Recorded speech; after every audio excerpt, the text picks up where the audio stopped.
Hey guys, what's going on? Tyrauku here, and I hope you're all doing great. So today, I'm going to be talking about my 5 favorite champions slash champion builds that I enjoy. So kind of the reason why I wanted to do this is because these are the 5 champions who on my stream I get asked about probably the most. So I figure if I'm getting asked there, people are interested. Hopefully, some of you guys are interested as well. And hopefully, you have some of these champions, maybe even in your vault. Maybe you can take them out, take them for a spin, build them like this, and see if you like them. So, if you do enjoy this type of content, don't forget to leave a like on the video, drop a comment down below if you found any of this helpful, and subscribe if you're not already. All of that helps the algorithm. The YouTube algorithm is a tricky thing. So, first and foremost, who is my very first champion? Who is my favorite champion of all of the first 5? Now, this is not necessarily in order. I'm going to try to hit these champions pretty quick. It's not going to be an in-depth guide on any specific champion, more so just an overview. If you have more questions, leave them down in the comments below, and I can get to helping you specifically with your specific question. So, before I even show you who this champion is, who do you think it is? I got a feeling most of you guys already know in your head. I'm going over the campaign. You probably already know who this champion is. If you've been on my stream, you already know it's Fellhound. Now, why is Felheim my favorite champion? Well, give me about 5 seconds and I'll show you why he's my favorite champion. Favorite champion as far as campaign farming goes. So he is actually the fastest campaign farmer. I've seen people, I think, do 4 seconds with him before, but it was some weird like frame changes on the game. I don't know exactly how they did it. It's definitely not consistent. But if you run Fellhound with dog type champions, Diabolists, a lot of the male type champions as well, they do well. But the female champions and Ogren tribes, dwarves, different slower running champions in general, you're going to get like 6 or 7 seconds. But if you run these types of champions, it'll be 5 seconds every time. Now, why is 5 seconds even important? Well, to be honest, it's a little bit overkill for a lot of players. And a lot of players see me using Fellhound and they want to build him. Of course, I mean, 5-second campaign, that's amazing, especially when you're doing like 15, even 30 seconds. But if you're just building him for a campaign farmer, make sure you have several other 60s already, because while he's an amazing campaign farmer, probably the best brutal chapter 12 stage 3 campaign farmer, he doesn't bring a whole lot else. So he does have this utility for the Fire Knight. If you need him for Fire Knight, that does make sense. So on my other account, I actually did build Fellhound specifically for Fire Knight, and then he just transitioned into a campaign farmer from there. If you're doing that, perfect. But if you're just building him specifically for a campaign farmer, make sure you keep in mind that he's not going to be much else other than a campaign farmer. Now, what kind of stats does Fellhound need? Well, for his stats, you want to try about 6,000 total between the attack and defense. So his A1, his multiplier, is based on his defense and his attack. So as long as you have about 6,000 added up between these two, you should be good as far as those stats go. Now, for the crit damage, I believe you want to try for about 220. I'm not 100% sure on that. If you have the attack and defense in check, just try to boost it to crit damage, okay? Just keep scaling it up. You should be able to one-shot all the waves. Also, make sure you got some masteries. You don't need the defense tree that much. Just make sure you go the offense tree. You do need quite a few of these masteries, specifically these 2 right here. This one right here, Kill Streak, and then Flawless Execution. So you can go Helm Smasher technically, but you don't really want to, because that just adds more RNG, whereas Flawless Execution is perfect because it's going to be more consistent throughout each and every run. But these are the masteries I have for him. I like these a lot. Definitely, if you're looking for a good campaign farmer, go for Fellhound. He is probably he's my most used champion, okay? The raid recap didn't say he was my most used champion, but by far, Fellhound was my most used champion. I ran so many campaign matches with him. I wish they gave like a raid recap of how many miles your champion ran and like talk about how long that campaign stage is, because this hound, he was running every single day, guys. His mileage would be insane, all right? I guarantee it. He had so many, especially during that daggone Sir Nick event, but we're not talking about that today. We're going to jump into my second favorite champion. That Sir Nick event, that's a thing of the past. We're moving on to bigger and better things, which is my Skullcrown. So I mentioned Skullcrown in a previous video. She's actually went through a little bit of a gear change recently. So a lot of people may have pulled Skullcrown during this recent 2x Void event. If you did, congratulations. You pulled an amazing champion with a lot of different build potentials. This specific Skullcrown has an Avenging set. She has an Avenging set over a Retaliation set because in the arena, this 45% chance to counterattack, or 45% chance to counterattack when hit with a critical hit, goes off pretty often against the enemy's nuker. Plus, the Avenging Set does not get any damage reduction from the counterattack. So like Retaliation Set, while it technically would probably counterattack more often, it does get damage mitigation because of this set. Most counterattacks do have their abilities reduced as far as effectiveness, except for Avenging. Whenever you counterattack from Avenging, it does not have that effect. You can go in here to the sets and kind of see more information about that. If you go to the filter and then the artifact, the eye up here, you can read more about the Avenging Set. I believe I've seen it there. I may have seen it on a forum post on the actual raid website. I forgot where it was, but the Avenging Set does not get the damage mitigation, which is pretty awesome. Now for this build, I stack her with attack. I want her to be very, very slow. So I have like no speed, very high crit damage. And I actually recently tried buffing up her resistance. Don't need accuracy. Don't need accuracy. You don't need speed. You only need attack, defense, or attack, crit rate, crit damage, and resistance. So that is attack, crit rate, crit damage, and resistance. That's all you need for this Skullcrown build.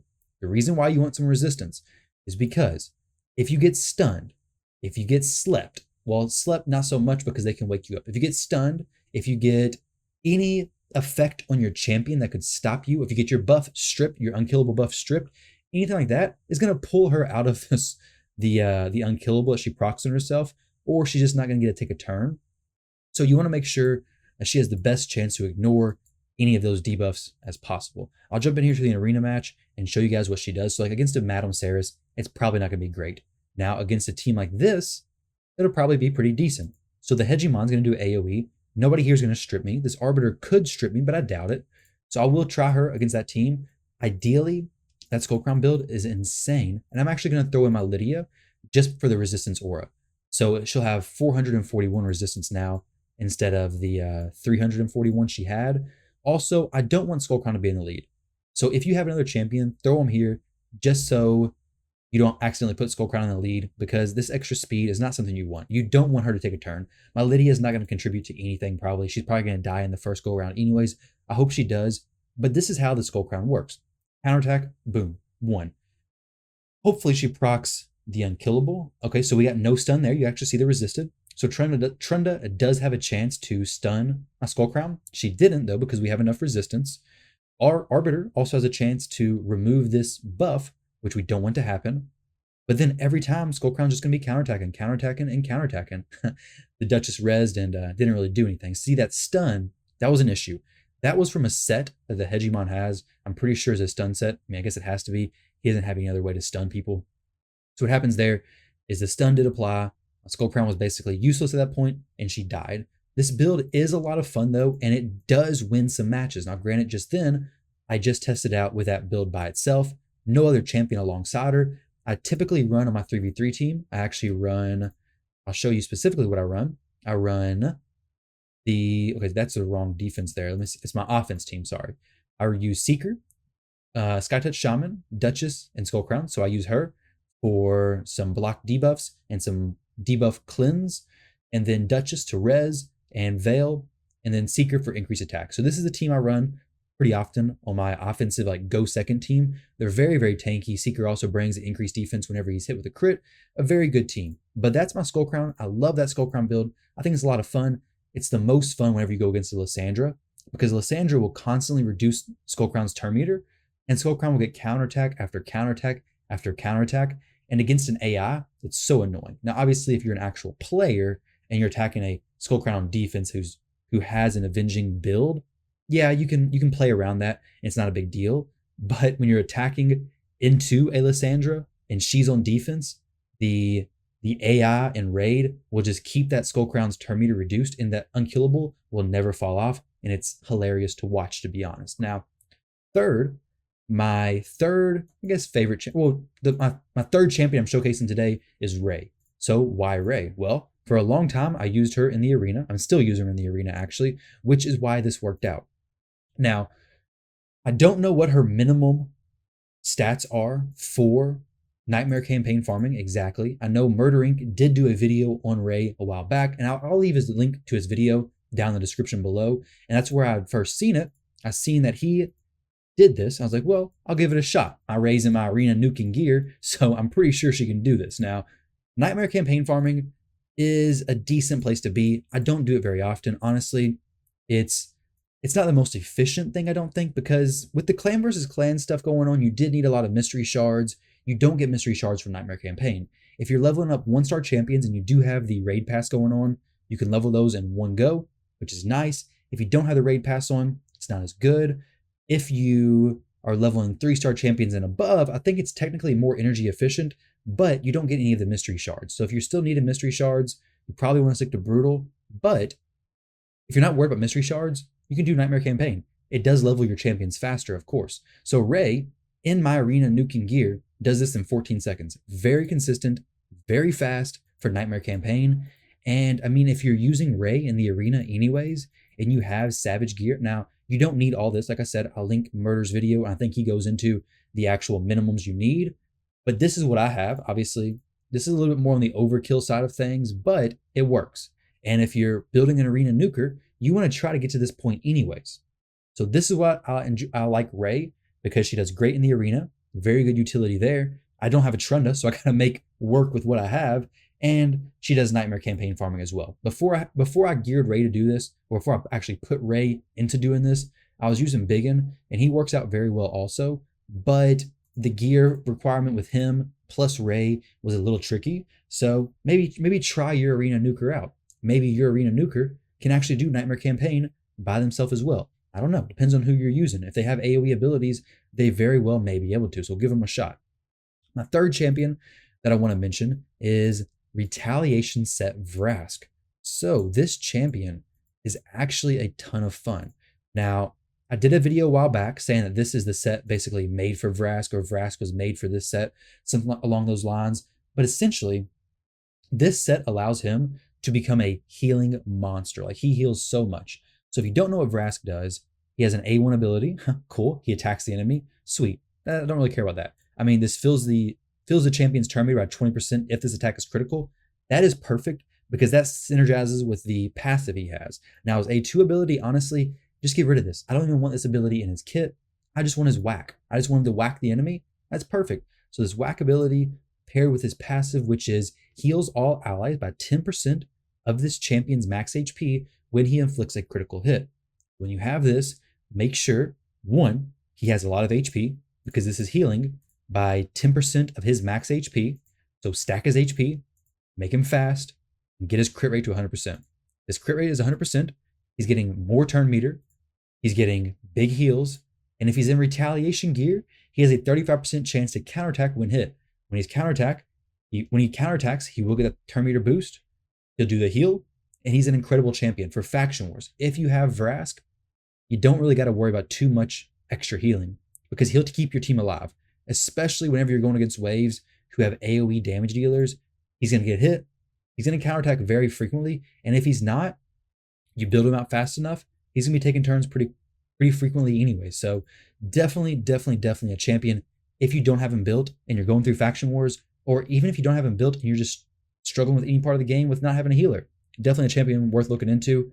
Now, I mostly did use him for faction wars. I didn't use him much past that. His masteries, they don't really exist. Now, you could build his masteries out for sure. Maybe throw in the counterattack down here. But to be honest, I don't think he really needs them, at least not for what I was doing with him in faction wars. You technically don't even have to have him at 60. I have him at 60 because he does get more base HP, which the more base HP you have, the more total HP you can stack on him. Also, let me show you guys my Ray's masteries because this may help you out with the campaign farming. Now, Helm Smasher, you may actually even go Flawless Execution. It's not really going to matter. What she has on right now is going to just destroy people anyways. And that was her masteries. That was Vrask. And now let's jump into another one of my favorite champions. Now, his build is not super unique. It's pretty basic, just a basic perception and speed set. He's going for a lot of accuracy.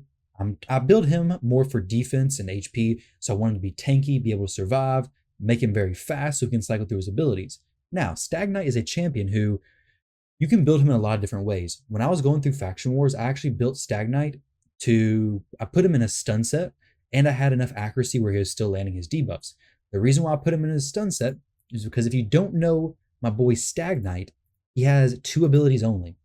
He has a one that attacks 2 times, hits an enemy 2 times, a chance to play speed, a decreased speed, but the second ability is on a 3-turn cooldown when fully booked, attacks all enemies. Well, if you're attacking all enemies, you get a very good chance to land quite a few stuns, right? You build him fast, he's cycling through even more, and then he's landing a ton of stuns. If you can pair that with actually having enough accuracy to land your debuffs on whatever area of the game you're in, you have an amazing, absolutely amazing champion to control the waves, apply decreased defense and decreased attack, apply decreased speed. Tremendous kit. Stagknight has one of the best control support type kits, I think, in the game, especially for an epic. Stagknight is probably one of my favorite champions. And, well, he's on this list. So, of course, he's one of my favorite champions. Why am I even saying that? And he also has a 50% increased accuracy buff on one ally, well, on an ally for 1 turn, each time the ally has a debuff resisted by an enemy. So if you bring a champion in who doesn't quite have enough accuracy and they get resisted, or if it's just bad luck and they get resisted, then he's going to boost their accuracy by 50% so that doesn't happen again. Well, at least not for the next turn. So overall, Stagknight, if you don't have him built, if you're ignoring him, get to work on him. He's an incredible champion. Doesn't require, I mean, I guess he does require a decent amount. He can technically hit fairly hard, but fairly hard compared to what? Fairly hard compared to a different support champion? Yeah, he hits harder than them, but fairly hard compared to Ray, compared to a champion actually made to do damage? No. I definitely wouldn't recommend building Stagknight for damage. Keep him in the good support gear and build an actual damage dealer for damage. Forget about doing that with Stagknight. I tried building him to nuke. He can do, like I said, he can do some damage, but not worth doing. So this is my build. Focus on accuracy, speed, defense, and HP. Just focus on his survivability. The issue is if he was a defense-based champion, that'd be perfect. Well, if he was like defense-based abilities, then yeah, you could build him to hit pretty hard because you could stack up a lot of survivability and he'd hit hard. You build up his crit rate, it'd be perfect, but he's attack. His abilities are based on attack. So you're not really going to build any attack on him. He has an absolutely terrible base attack at 859. So he's a champion. Bring him in your dungeons, and he helps you out so much with so many different areas. Fire Knight, amazing. Decreased speed, tremendous. Spider, decreased speed, incredible. Ice Golem, amazing. The only dungeon where he's not good, at least on the boss, is Dragon. So Dragon, he won, at least on Dragon Stage 20. He's weak affinity. He also can't slow the dragon because the dragon can't have slow applied. So there he lacks, but everywhere else, even in clan boss, you could technically bring him because he has a pretty fast cooldown here. So you could try that out. Now for Masteries, this is what I have. I actually have the Masteries apparently for clan boss. I think this was more for faction wars, to be honest, with War Master. The support is really the main thing, just getting this extra debuff extension. And then the Masteries, not a tremendous big deal as far as like, oh, this is the absolute perfect build to go. I think his build's pretty flexible, in my opinion. You could even go defense and support because, like I said, he can do damage, but you may not even want to do that. So the support tree, pick up extra accuracy, get Lore of Steel. Honestly, I'd rather have Evil Eye because it could decrease the enemy's turn meter, but I, for some reason, took Cycle of Magic anyways. So really just get Master Hexer, extend your debuffs, get more accuracy on him, and he should be perfect, ready to go. So those are my 5 favorite champions. Now, I have a ton of other champions that I absolutely love. They're awesome, cool builds, but I wanted to focus on these 5 because one, I think other than Ray, most of these champions are, well, they're rares and epics, right? I have some legendaries that I use to solo different areas of the game, but I didn't want to jump into them because a lot of you may not have them. So hopefully some of these champions you do have, and maybe you consider building them. Was anything in this video new or surprising to you? Let me know down below. Thank you all very much for watching, and I'll catch you in the next one.